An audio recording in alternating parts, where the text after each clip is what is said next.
All right, y'all. In this lesson, we're going to talk about the difference between a brand and a business, and then break down the core pieces of your brand's foundation. The simplest way to think about this is your brand is what you tell and your business is what you sell. Your business is the product. For example, your t-shirts that you might sell online. Your brand is the meaning, the message, and the story wrapped around those shirts. It's what people remember and feel. To build a brand that actually helps you sell, there are a few fundamentals that you need to lock in. I like to think of these as the pieces of your brand identification pyramid. First, you have your logo. Your logo is the visual representation of your brand. The goal is to pack as much meaning and story into that symbol as possible. Think about brands like Nike. They don't have to explain anything. They can just show you that check logo and you immediately know what they stand for.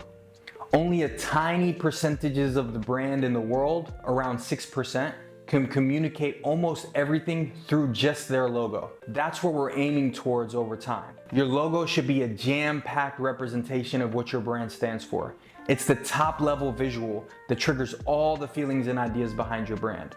Next, you've got your taglines. Taglines are short, go-to statements that work like an elevator pitch for your brand. Just a quick sentence that makes your brand easy to understand and easy to remember. For example, for Printless, a tagline might be, "We print shirts." For our brand Family Matters, a tagline might be, "Family business building an empire."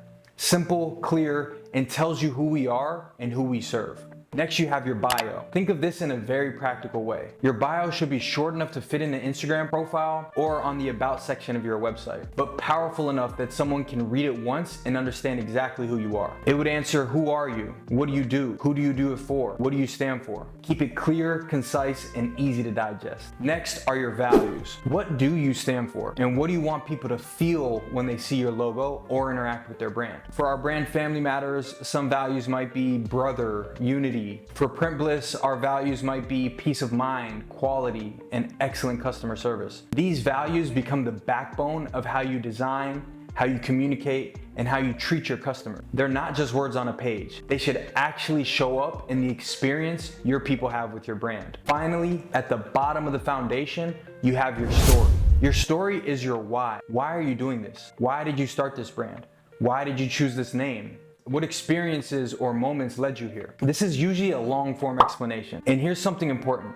Your full story doesn't even have to be public. Your customers might never see the whole thing, but you still need to physically write it out, all of it, type it, write it by hand, whatever works for you. Get it out of your head and onto a page. Why? Because these are things you know about your brand that people who help you, designers, partners, team members, may not know. When you write your story, you're downloading the most important part of your brand from your mind into a format that can guide everything else. Along with your logo, your brand name is also one of the most important parts of your identity. The name and the logo together are what people will remember first. They should connect back to your story, your values, and the feeling that you wanted to create. All of these elements, your logo, tagline, bio, values, story, and name, they make up what we call the brand identification pyramid. At the top, you've got the visual, your logo and name. Just beneath that, you've got your taglines and bio, the quick digestible explanations. At the base, you have your values and your raw story, the deep foundation that everything else is built on. When you understand and define each layer clearly, you build on a strong foundation for your brand. And once that's locked in, selling your t-shirts online becomes much easier because you're not just selling fabric, you're selling meaning, identity, and a story that people want to be a part of.